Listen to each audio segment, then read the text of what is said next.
Good morning, dear students. Students, in today's class we discuss our next history topic, Quit India Movement. तो students, modern history में quit India movement एक बहुत बड़ा incident था।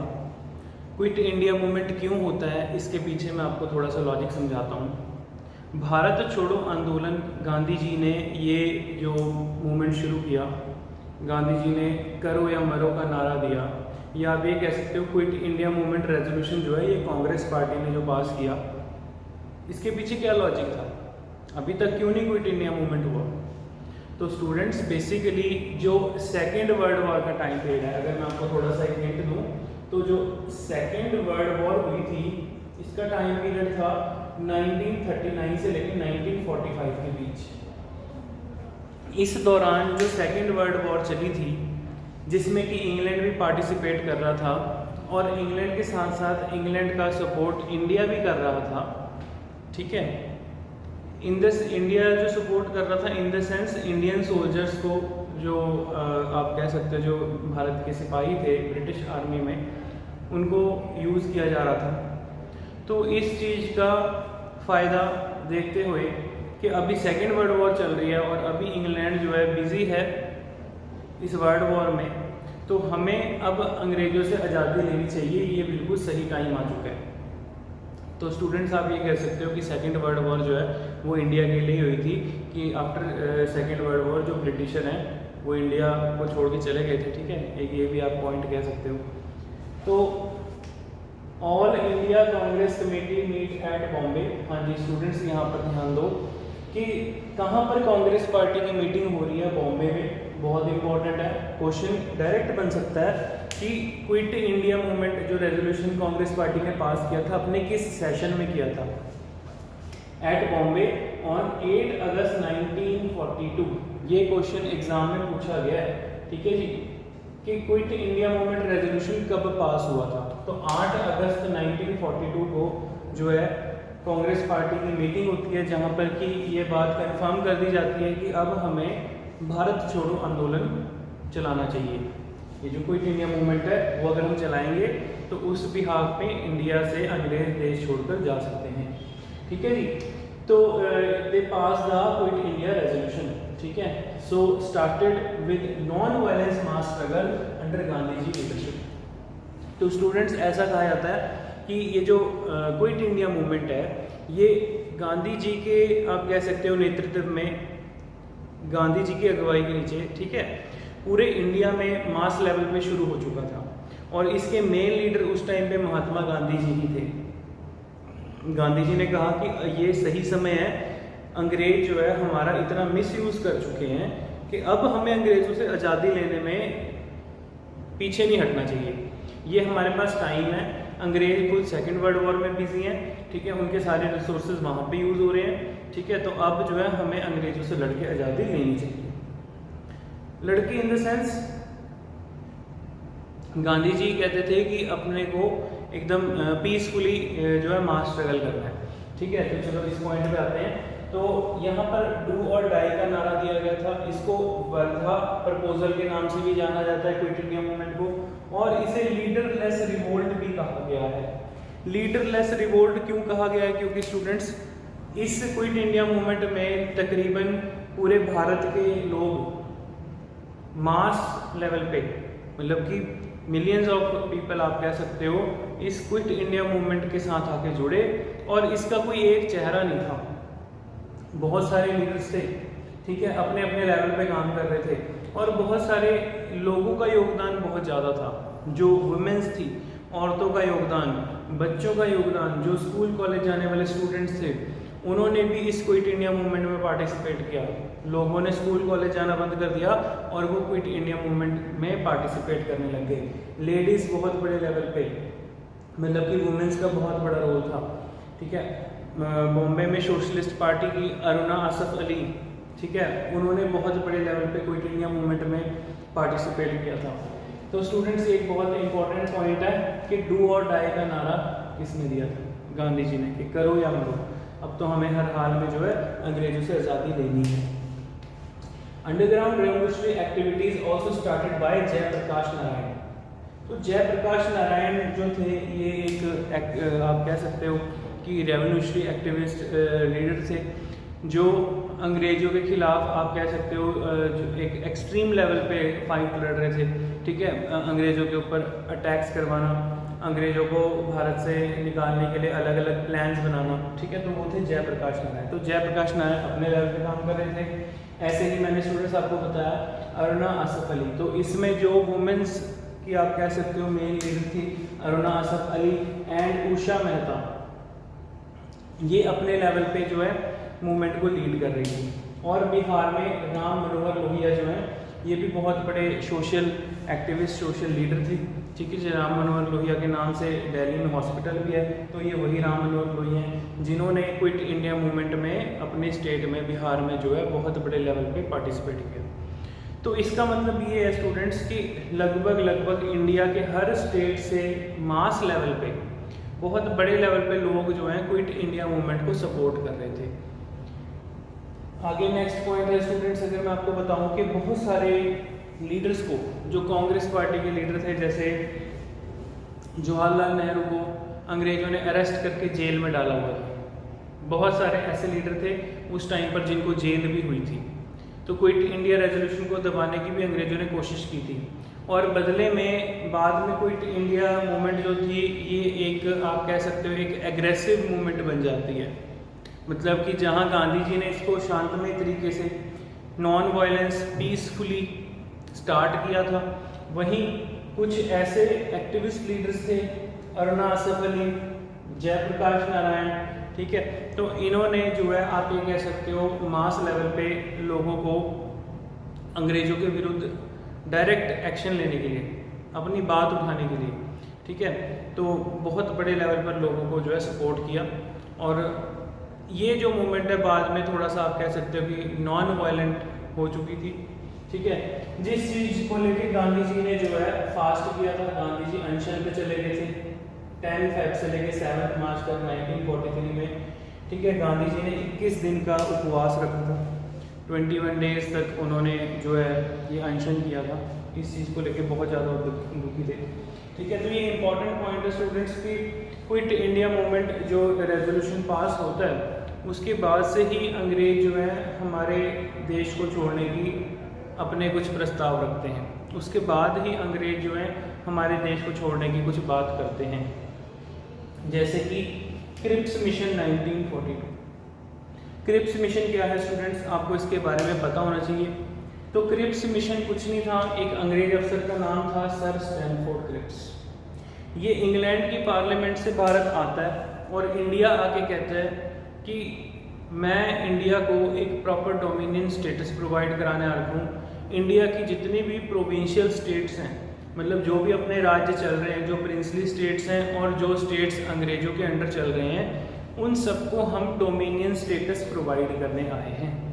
बदले में आप इंडियंस, मतलब बदले में इंडियंस, ठीक है, या हम लोग अंग्रेजों को सेकेंड वर्ल्ड वॉर में सपोर्ट करें। बदले में इंडियंस जो है, मतलब इंडियन पीपल भी जो है, इंडियन मासेस अंग्रेजों को सपोर्ट करें सेकेंड वर्ल्ड वॉर में। समझ रहे हो आप इस बात को? तो बहुत सारे लीडर थे जिन्होंने सेकेंड वर्ल्ड वॉर में अंग्रेजों को सपोर्ट नहीं किया था। सी राजा गोपालाचारी थे, बोस थे। तो स्टूडेंट सुभाष चंद्र बोस ने तो अपनी अलग से आर्मी बना ली थी, और Subhash Chandra Bose second world war के टाइम पे जर्मनी गए थे हिटलर को मिलने के लिए।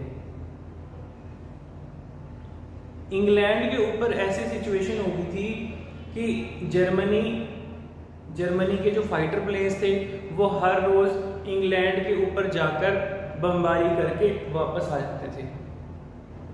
एक टाइम ऐसा आ गया था स्टूडेंट्स कि 1943-44 तक आधा इंग्लैंड तबाह हो चुका था। बहुत बड़े लेवल पे इंग्लैंड में इतनी ज़्यादा आप कह सकते हो कि मास पॉपुलेशंस की डेथ हो गई थी सेकेंड वर्ल्ड वॉर में, और इंग्लैंड के बहुत बड़े बड़े जो बिल्डिंग्स थी, जो इंडस्ट्रीज थी, वो सब जल के राख हो गई थी इस सेकेंड वर्ल्ड वॉर की लड़ाई में। तो ग्रेट ब्रिटेन इस सेकेंड वर्ल्ड वॉर के बाद ग्रेट ब्रिटेन नहीं रहा था। ठीक है, आप इस बात को समझ गए होंगे, क्योंकि सेकेंड वर्ल्ड वॉर में हिटलर ने पूरे यूरोप को हिलाकर रख दिया था। तो आई होप स्टूडेंट्स आपको एक पॉइंट समझ में आ गया होगा। चलिए आगे नेक्स्ट देखते हैं। So sir Stafford Cripps declared that the aim of the British policy, तो भारत आता है सर स्टैनफोर्ड क्रिप्स कहते हैं कि हमारी कुछ पॉलिसीज हैं, हम भारत को डोमिनियन स्टेटस प्रोवाइड करेंगे। डोमिनियन स्टेटस का मतलब है कि आप लोग अपने देश में अपनी गवर्नमेंट चलाएंगे, आप ही लोग अपनी पार्लियामेंट चलाएंगे, आप लोग का अपना कॉन्स्टिट्यूशन होगा, ठीक है, A to Z सब कुछ आप करेंगे, ठीक है। लेकिन इंडियन फोर्सेस के ऊपर कंट्रोल ब्रिटिश का रहेगा। इंडिया में जितनी भी ईस्ट इंडिया कंपनी की जो पहले से ही ट्रेडिंग है, कंपनीज चल रही हैं अंग्रेजों की, अंग्रेज व्यापार कर रहे हैं, वो आगे भी कंटिन्यू करते रहेंगे, ठीक है। तो कुछ ऐसी चीज़ें थी उस क्रिप्स मिशन में, जिस क्रिप्स मिशन को गांधी जी ने कहा था, गांधी जी कहते term this proposal as a post dated cheque in a crashing bank. तो ये जब प्रपोजल रखा स्टैनफोर्ड क्रिप्स ने, तो महात्मा गांधी कहते हैं भी ये हमको जस्ट एक ऐसा लालच दे रहा है जिससे आप कह सकते हो कि एक ऐसे दिवालिया बैंक का, क्रैशिंग बैंक का पोस्ट डेटेड चेक है जो किसी काम का नहीं है। तो गांधी जी ने ये टर्म उस टाइम पे यूज़ किया था, और इस टर्म को यूज़ करने के बाद वो इस क्रिप्स मिशन का खंडन करते हैं, इसको खारिज कर देते हैं, ठीक है जी। मतलब इसका सभी जो है सब लोग इससे विड्रॉ कर देते हैं। जो कांग्रेस पार्टी के लीडर होते हैं वो भी कहते हैं कि ये तो बिल्कुल गलत है, ये कोई बात नहीं बनती, कि हम तो पूर्ण स्वराज की डिमांड कर रहे हैं, हमें पूर्ण स्वराज चाहिए, और आप जो है डोमिनियन स्टेटस के पे ही रुके हुए अभी, ठीक है। तो ये इंपॉर्टेंट पॉइंट है। So in India it was the earliest possible realisation of self government in India, yes. तो हम जो है इंडियंस, हम सेल्फ गवर्नमेंट की बात कर रहे थे, सेल्फ रिलायंस की बात कर रहे थे, पूर्ण स्वराज की बात कर रहे थे, तो जो बात की अंग्रेज़ों को समझ में नहीं आ रही थी। तो फिर उसका नतीजा क्या होता है, जो क्रिप्स मिशन है वो फेल हो जाता है, ठीक है। तो सर स्टैनफोर्ड क्रिप्स की जो भी पॉलिसीज़ थी, चाहे वो कॉन्स्टिट्यूशनल पॉलिसीज़ थी, चाहे वो आप कह सकते हो पॉलिटिकल डेवलपमेंट की पॉलिसीज़ थी, वो सब रद्द हो जाती हैं, उसको कोई भी नहीं मानता इंडिया में। तो आई होप स्टूडेंट्स आपको ये बेसिक पॉइंट समझ में आ गए होंगे, ठीक है। तो इसके बाद अब हम आगे कैबिनेट मिशन प्लान के बारे में डिस्कस करेंगे, ठीक है, और इंडिया की आज़ादी को लेकर डिस्कस करेंगे। उससे पहले आप ये इंपॉर्टेंट पॉइंट्स नोट कर लो, टेक योर टाइम। हाँ जी students, so now come to the next point, Raja Gopalachari formula. Students जब क्रिप्स मिशन फेल होता है तो उसके बाद जो सी राजा गोपालाचारी थे, मैंने आपको पहले भी बताया कि सी राजा गोपालाचारी बहुत बड़े नेशनलिस्ट लीडर थे, ठीक है। इनके बारे में हम डिटेल में पढ़ेंगे भी बाद में, जो हमारा लेक्चर है लाइक फेमस इंडियन पर्सनैलिटीज़ में, ठीक है। उसमें हम महात्मा गांधी जी के बारे में, सी राजा गोपालाचारी के बारे में, ठीक है। पूरा नाम राजा गोपालाचारी, इनको शॉर्ट फॉर्म में राजा भी बुलाते थे, ठीक है, लेकिन इनका कंप्लीट नेम था चक्रवर्ती राजा गोपालाचारी। अब जो राजा गोपालाचारी फॉर्मूला था, इट वाज इन 1944। इसमें क्या कहा गया था, बेसिकली ये अपना एक अलग से कमीशन बैठाते हैं सी राजा गोपालाचारी, इनको काम सौंपा जाता है कि आप बनाइए कि मुस्लिम्स के लिए जो है एक सेपरेट नेशन की डिमांड काफ़ी पहले से उठ रही है, ठीक है। जो लियाकत अली हैं, मोहम्मद अली जिन्ना हैं, वो एक सेपरेट नेशन और टू नेशन की थ्योरी दे रहे हैं, ठीक है, अपने लिए अलग देश, और इंडिया में इसीलिए एक दो देशों को बनाने की बात कर रहे हैं, ठीक है। So in that case they appointed commission for demarcation of the districts in a north west and east. North west कहाँ पे स्टूडेंट्स, अगर मैं आपको बताऊँ, ये देखो, ये नॉर्थ है, ये वेस्ट, ईस्ट, ये साउथ, डायरेक्शन सेंस आप सबको पता होगी है ना। तो भाई हमारा पंजाब कहाँ पे है, पंजाब भी नॉर्थ वेस्ट वाली साइड ही है, ठीक है, वैसे नॉर्थ में पड़ता है पंजाब। अब पंजाब की बात करें, पंजाब हो गया, पाकिस्तान हो गया, अफगानिस्तान हो गया, इस सारे रीजन को हम क्या कहते थे, नॉर्थ वेस्ट फ्रंटियर, ठीक है जी, नॉर्थ वेस्ट फ्रंटियर प्रोविंस, मैंने आपको पहले भी बता रखा स्टूडेंट्स। सो नॉर्थ वेस्ट वाला पोर्शन और जो ईस्ट वाला पोर्शन था, मीन्स बंगाल वाला पोर्शन, सी राजा गोपालाचारी ने कहा कि जहाँ पर मुस्लिम मेजॉरिटी के लोग ज़्यादा हैं, जहाँ पर मुस्लिम्स मेजॉरिटी में हैं, वहाँ पर हम टू नेशन थ्योरी के ऊपर सोच सकते हैं और इनके लिए एक अलग नेशन बना सकते हैं। वो भी कैसे? By the majority, by the plebiscite would be held on the basis of adult suffrage. Students, very very important point, बहुत बार लोगों को इन वर्ड्स का मीनिंग नहीं पता होता। प्लेबिसाइट क्या होता है? प्लेबिसाइट होता है जनमत करवाना, लाइक लोगों से पूछना क्या लोग चाहते भी हैं। जैसे ऊपर के लीडर्स तो कह रहे हैं कि जी अलग देश होना चाहिए, ठीक है, मोहम्मद अली जिन्ना कह रहा है, लियाकत अली कह रहा है, या हिंदू महासभा के कुछ लीडर्स कह रहे थे, या कुछ लीडर कांग्रेस पार्टी के लीडर कह रहे थे कि टू नेशन थ्योरी की बात चल रही है।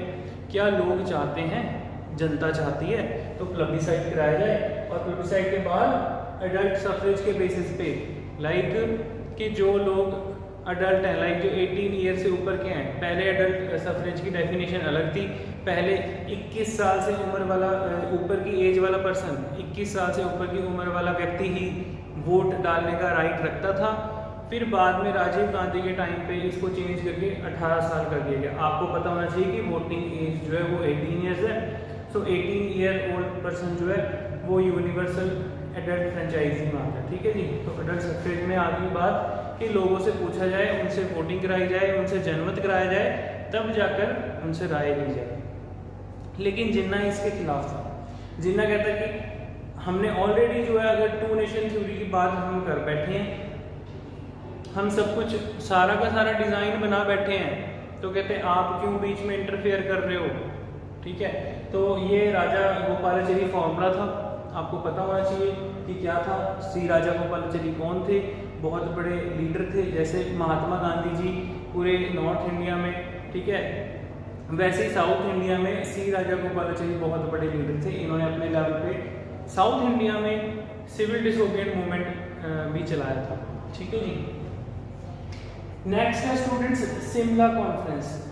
शिमला कॉन्फ्रेंस को वेवल प्लान से भी जाना जाता है। तो ये पॉइंट हमने गवर्नर जनरल जो किए उनमें भी मैंने आपको बताया था लॉर्ड वेवल के बारे में। लॉर्ड वेवल 1945 में इंडिया का वाइसरॉय था, ठीक है जी। तो शिमला में कॉन्फ्रेंस होती है, मीटिंग होती है। उस समय अंग्रेजों की आप कह सकते हो शिमला शहर ही अंग्रेजों ने बसाया, ठीक है। शिमला हो गया, मैक्लोडगंज हो गया, डलहौजी हो गया, ठीक है, लॉर्ड डलहौजी के नेम से हमने पढ़ा था ना उस टाइम पे। कैपिटल वो अपनी डलहौजी कर देता है, हिमाचल में ले जाता है, ठीक है जी। तो शिमला कॉन्फ्रेंस जो हुई थी students proposed by Lord Wavell. Shimla conference क्यों हो रही है? जो लॉर्ड वेवल था 1945 आते आते अंग्रेज सीधे हो गए थे। अब 1945 वही वाला ईयर है जब सेकेंड वर्ल्ड वॉर खत्म होती है, और आप ये कह सकते हो कि इंग्लैंड का इतना ज़्यादा नुकसान हो चुका था। अब तक इंग्लैंड ने जितना भी पूरी दुनिया से एक्सप्लॉइट करके एक्सप्लॉइटेशन कर करके जो है, आप ये कह सकते हो कि इंग्लैंड ने जितना भी पैसा कमाया था वो सब पैसा जो है सेकेंड वर्ल्ड वॉर में बह चुका था। और सेकेंड वर्ल्ड वॉर में ऐसी सिचुएशन हो जाती है, इंग्लैंड पार्लियामेंट में इंग्लैंड की गवर्नमेंट और वहाँ की क्वीन खुद डिक्लेयर कर देते हैं कि अब हम इन कंट्रीज़ का खर्चा कैसे उठाएंगे। इसीलिए तो अंग्रेजों ने देशों जिस समय पे इंडिया फ्री हुआ है, लगभग अंग्रेजों ने बाकी देशों को भी उसी समय पे फ्री किया था, ठीक है। इंडिया और इंडिया से के आसपास, और जब इंडिया आज़ाद होता है 1947 में, उसके बाद 1948-49 में जाके बाकी देश भी आज़ाद होने शुरू हो जाते हैं, ठीक है। श्रीलंका हमसे बाद में आज़ाद हुआ, चाइना हमसे बाद में आज़ाद हुआ। तो इस तरीके से स्टूडेंट्स आपको ये चीज़ समझनी चाहिए कि सभी कंट्रीज़ को क्यों लिबरेट किया जा रहा है, सभी कंट्री को फ्रीडम क्यों दी जा रही है, क्योंकि इंग्लैंड उस सिचुएशन में नहीं रहा कि किसी दूसरी कंट्री का खर्चा उठा सके। अब जैसे ब्रिटिश गवर्नमेंट इंडिया में रूल कर रही थी, तो इंडिया का खर्चा भी तो उठा रही थी। इंडिया में जो एक्सपेंसेस आ रहे हैं उनका खर्चा भी उठा रही थी। तो ये सबसे बड़ा पॉइंट है, आपको ये समझना चाहिए, ठीक है। तो शिमला कॉन्फ्रेंस क्या थी, वेवल प्लान क्या था। अब वेवल ने कहा जी, they propose a new executive council with only Indian members. कितनी बड़ी बात है। कहते जी अब जो आप लोगों की पार्लियामेंट होगी, आप लोगों की जो कॉन्स्टिट्यूएंट असेंबली होगी, वहाँ पर जो उस काउंसिल के मेंबर होंगे वो कौन होंगे, सभी के सभी इंडियंस होंगे, ठीक है जी। बट फिर भी नहीं पीछे हट रहे थे। Viceroy and commander in chief जो होगा कहते वो अंग्रेज होंगे। मतलब वाइसरॉय कहते भारत से नहीं जाएगा। अंग्रेजों की सोच ये थी, जो हमारे देश का आज राष्ट्रपति भवन है वो वाइसरॉयज ने अपने रहने के लिए बनवाया था, अपनी सुख सुविधाओं के लिए बनवाया था। तो वेवल कहता है जी वाइसरॉय हो गया और कमांडर इन चीफ हो गया। कमांडर इन चीफ कौन होता है स्टूडेंट्स? लाइक जैसे हम कह सकते हैं कि एयरफोर्स, आर्मी का हेड, ठीक है जी, एयरफोर्स के हेड और नेवी के हेड, ठीक है, तो वो कमांडर इन चीफ्स में आ जाते थे, ठीक है जी। आज की डेट में जो सुप्रीम कमांडर है हमारे देश के, जो राष्ट्रपति होते हैं, ठीक है, जो आज हमारे राष्ट्रपति भवन में रहते हैं, हमारे देश के राष्ट्रपति हैं, वही कमांडर इन चीफ हैं, ठीक है।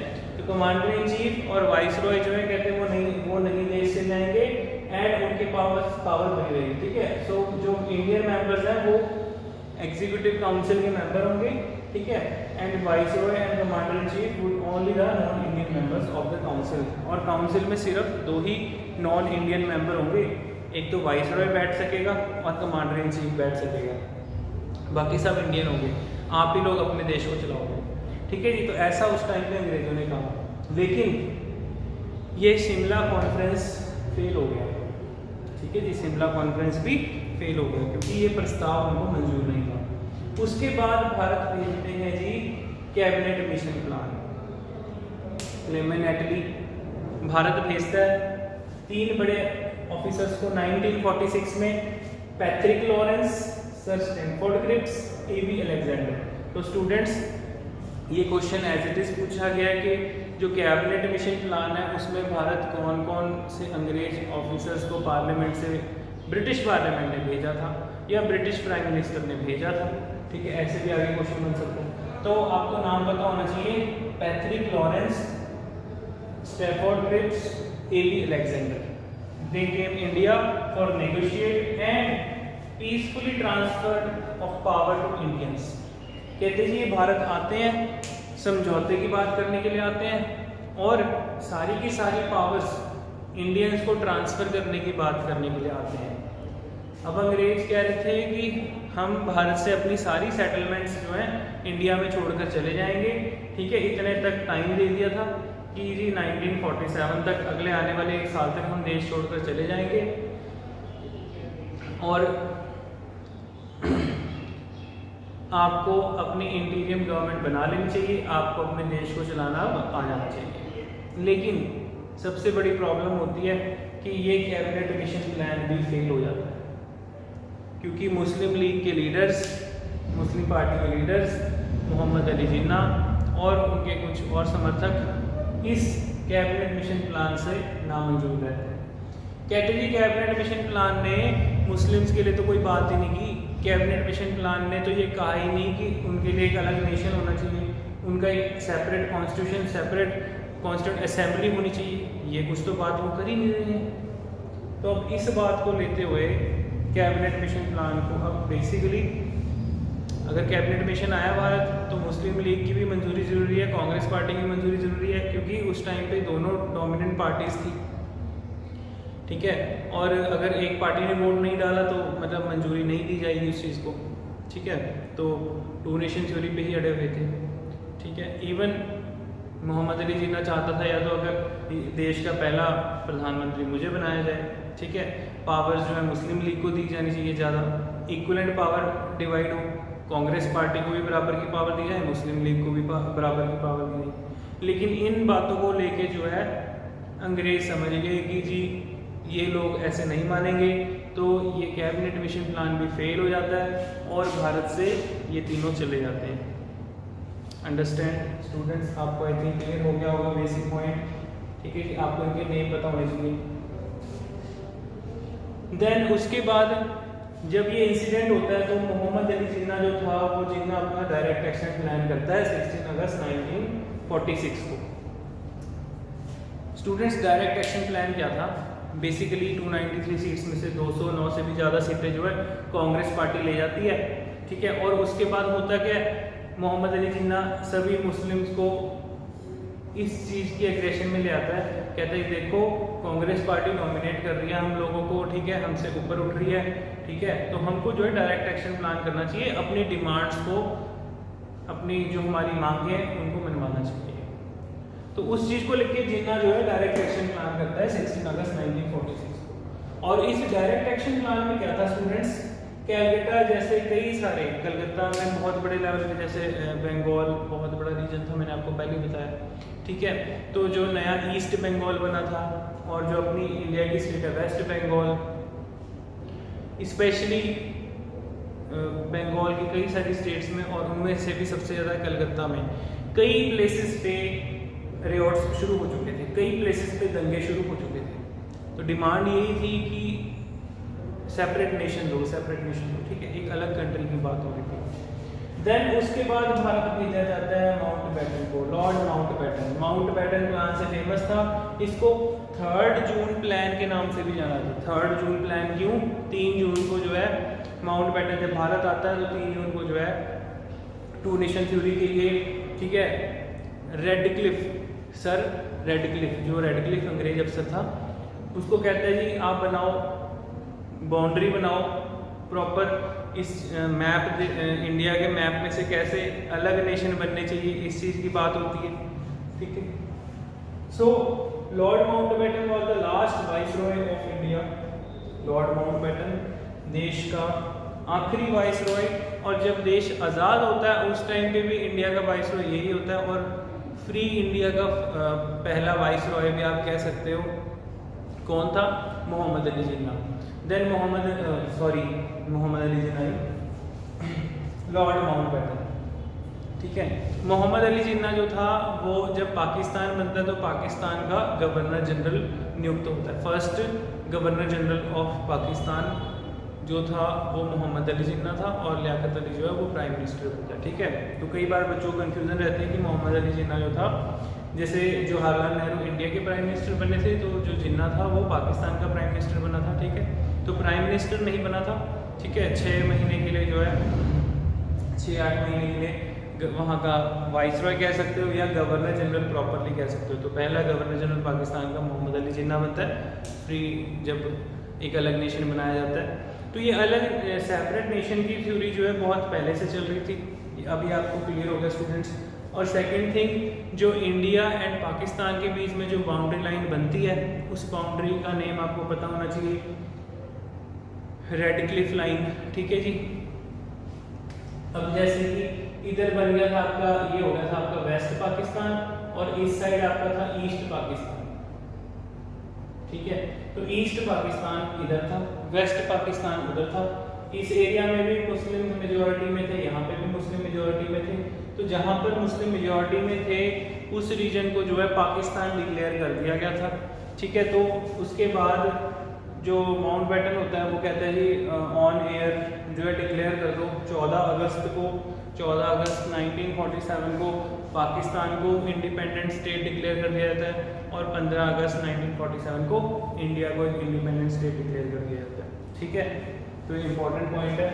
देन ये जो ईस्ट पाकिस्तान है, ये 1971 की लड़ाई होती है इंडिया पाकिस्तान की, जिसमें कि इसको आज़ाद कराया जाता है वेस्ट पाकिस्तान प्रोविंस से, और एक अलग नेशन डिक्लेयर किया जाता है बांग्लादेश, ठीक है।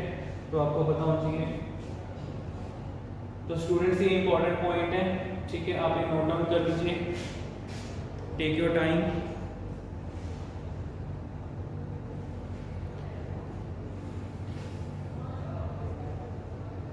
आई होप आपको चीज़ें समझ में आ गई होंगी, ठीक है। इसमें से क्वेश्चंस काफ़ी बार पूछ लिए जाते हैं। अब इसके बाद स्टूडेंट्स हम इम्पॉर्टेंट इंडिया के जो फेमस पर्सनैलिटीज़ हुई हैं, फेमस लीडर हुए हैं, ठीक है, उनके बारे में पढ़ेंगे। उनमें से डायरेक्ट क्वेश्चन पूछे जाते हैं, ठीक है। दादा भाई नौरोजी, गोपाल कृष्ण गोखले, महात्मा गांधी जी, ठीक है जी, सुभाष चंद्र बोस, तो काफ़ी सारे लीडर्स हैं। तो जो इम्पोर्टेंट इनके क्वेश्चन एग्जाम में बनते हैं वो नेक्स्ट क्लास में हम आगे डिस्कस करेंगे। तो अब आप इस वीडियो को बार बार देखिए, ठीक है। हमने सारे इंपॉर्टेंट पॉइंट्स कवर किए हैं जो भी एग्ज़ाम पॉइंट ऑफ व्यू से पूछे जाते हैं। और स्टूडेंट्स इसकी मैं PDF फाइल आपको ग्रुप में प्रोवाइड कर दूंगा. So now we wind up our session. Thank you.